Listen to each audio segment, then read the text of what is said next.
زمونږ د دغه تحصیل سرپرست جناب عبدالغفار خان صاحب، جناب ډاکټر امجد صاحب او څومره خورشید وکیل صاحب، عبید الله مولوي صاحب، د ټولو مشرانو د زړه د ګهرایۍ نه شکریه ادا کوم. زه د ډي اس پي صاحب او هغه ملګرو چې کوم مخلص ملګري دي د پولیسو چې هغې په دې کې مخلصانه کردار ادا کوي دا هم مشکور یم. خو زه څنګه چې د پریس او د میډیا په توسط باندې دا پیغام حکام بالا ته رسوم چې مخکې هم یقین دهانیان شوي دي. ډي اس پي صاحب ډېر محترم معزز سړی دی. ډي اس پي صاحب تاسو به موږ 100% دا یقین دهاني دې کارکونانو ته ورکوئ چې مخکې چې کومې کاغذي یقین دهانیانې شوي وي هغه شانتې یقین دهاني کوي، په هغې به زموږ اعتماد بالکل نه وي. دویمه خبره دا ده چې کوم دغه مذاکرات وشو د دې مذاکراتو په نتیجه کې چې کومه فیصله وشي که په دې عمل درآمد ونه شو زموږ احتجاج به جاري او دغه احتجاج به د یو ډېر لوی درنې شکل اختیاروي.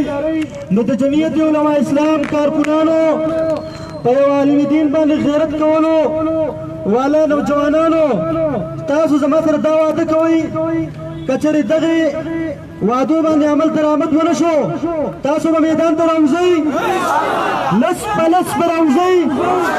زه بیا د دې احتجاجي مظاهرې په وساطت سره مولانا حجت الله صاحب زمونږ د جمعیت علما اسلام ضلع سوات سینیر نایب امیر تشریف راوړو، موږ هغې ته هم خوش آمدید وایو.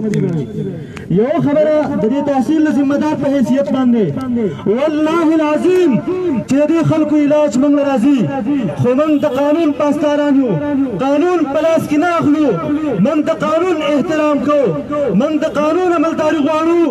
دا سړی دهشتګرد دی، دغه شرابي، دغه بدنامي ضمانت ډکیت، دا یو خطرناک دهشتګرد دی. منګه د قانون احترام کوو که نه منګ د دې چل ډېر ښه راځي، قانون په لاس کې نه اخلو. نحمده ونصلي على رسوله الكريم، أما بعد فأعوذ بالله من الشيطان الرجيم، بسم الله الرحمن الرحيم.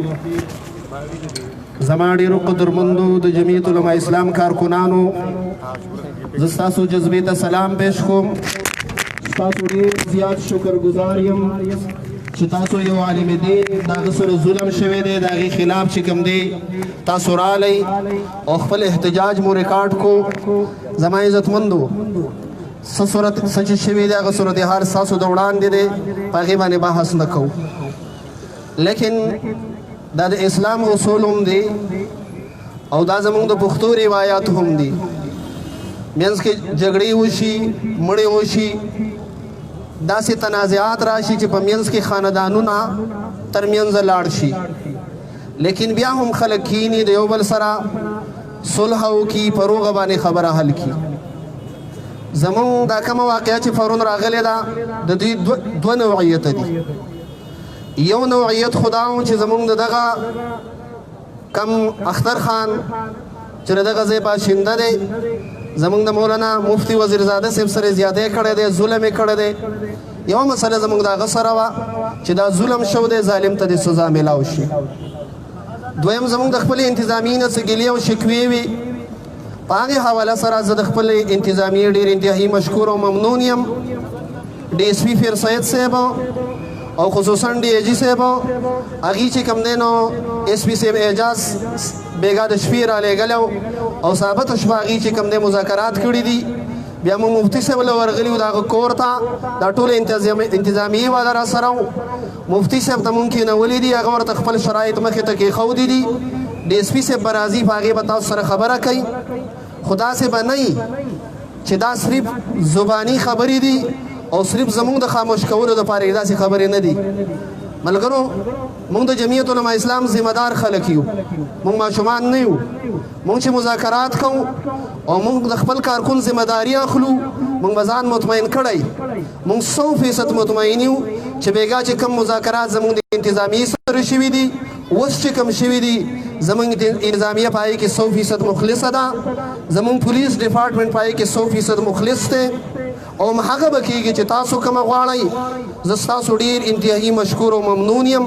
تاسو ته دا درخواست کوم چې تاسو خپله جذبه چې کوم دی دا په قابو کې ساتئ او انشاءالله که چېرې زموږ سره چې کومې معاهدې وشوې اول خو د هغې د خلاف ورزۍ څه 1% هم امکان موږ ته په نظر نه راځي، 100% نه 200% زه تاسو ته یقین دهاني در کوم چې انشاءالله دې کې به څه نه.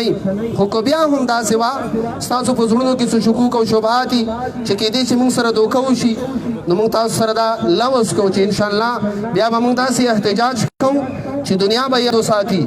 بیا به ټول ضلع سواد جمعیت علما اسلام کارکن او عوام چې کوم دی نو دا په مټ کې وي او انشاءالله دا ټول مټ چې کوم دی نو دا به کړي.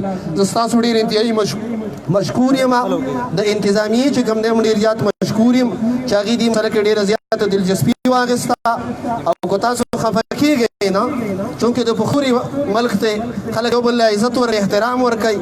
په دې حواله سره د پي ډي آی په حواله خو زموږ ډېر زیات تحفظات دي، لیکن ذاتي طور سره عبدالله خان د بیګانه چې هغه د ملګرو سره په رابطه کې و ما سره یې کمې خبرې شوې دي هغه هم کوشش کړی دی چې ډېر مثبت کردار دې مسله کې ادا کړي. موږ د هغې هم شکریه ادا کوو چې د فریقینو د جوړولو کې هغې هم کردار ادا کړو. زه د انتظامي بیا مشکور یم او ستاسو د ملګرو ډېر زیات شکرګزار یم.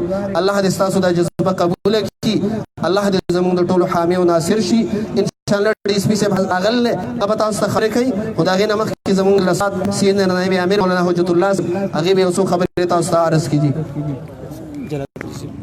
بسم الله الرحمن الرحيم نحمده ونستعينه أما بعد فأعوذ بالله من الشيطان الرجيم بسم الله الرحمن الرحيم أولئك على هدى من ربهم وأولئك هم المفلحون. محترم علماء مشران کشران السلام علیکم. مولانا سید قمر صاحب د بیګانه چې کومه معاهده شي دا او په معاهده کې کوم کوششونه کړي دي او انتظامي کوم یقین دهاني کړي دا مونږ انشاءالله دغه کوششونه ته د خاص نظر ګورو. جمعیت اسلام همیشه امن خبره کړي دا او د منبر او د محراب د تحفظ خبره کړي دا او د علماء او د مدارس تحفظ خبره کړي دا. یقینا دا کوم واقعه چې شي دا په دې باندې د جمعیت علما اسلام کارکنان د مړ عوام عام مسلمانان نهایت زیات خفه دي ځکه چې جماعت دا د الله رب العالمین کور دی.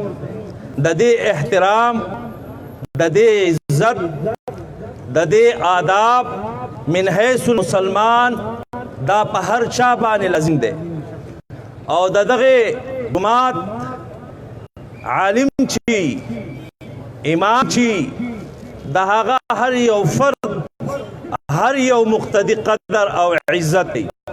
که هغه تحریک انصاف والی وي که نیشنل پارټۍ والی وي او که جمعیت والی وي، ولې چې دی د حضور صلی الله علیه وسلم په منصب او په باب باندې ولاړ او چې کله بیا داسې یو خبره وشي چې په هغې کې د هغې عالم عزت نفس مجروح شي او هغه ووهلی شي، نو یقینا په دې باندې تمام هغه عوام هم خفوي، هغه حلقه هم خفوي. جمعیت علما اسلام د خپل د کارکنانو حفاظت هم پیژني او جمعیت علما اسلام د منبر او محراب او د جماعت د تحفظ جدوجهد هم پیژني.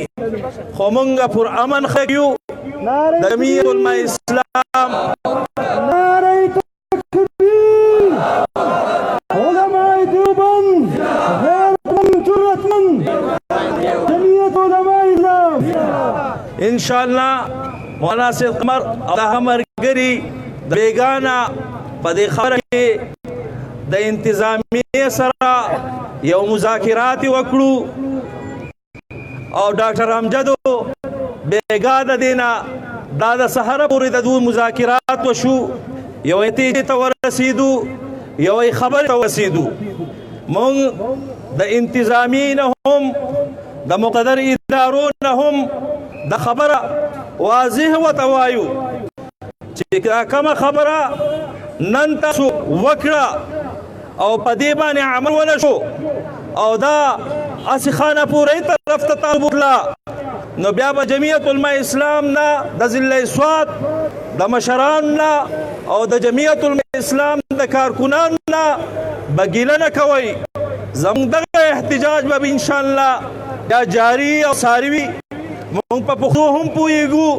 په جرګو هم پوهېږو د یو بل په عزت او احترام هم پوهېږو او په دې معاشره کې اوسو په تمامو خبرو باندې پوهېږو خو په دې خبرې باندې هم پوهېږو چې د دې پټکي عزت او د پټکي احترام او د ګیرې عزت او ګیرې احترام دا د ټول نه مقدم دی الله جل شانه دې ستاسو دا سایه او دا کوشش په خپل دربار عالی کې قبول او منظور وګرځوي وما علینا الا البلاغ جزاكم الله زموږ سره په دې مظاهره کې د دې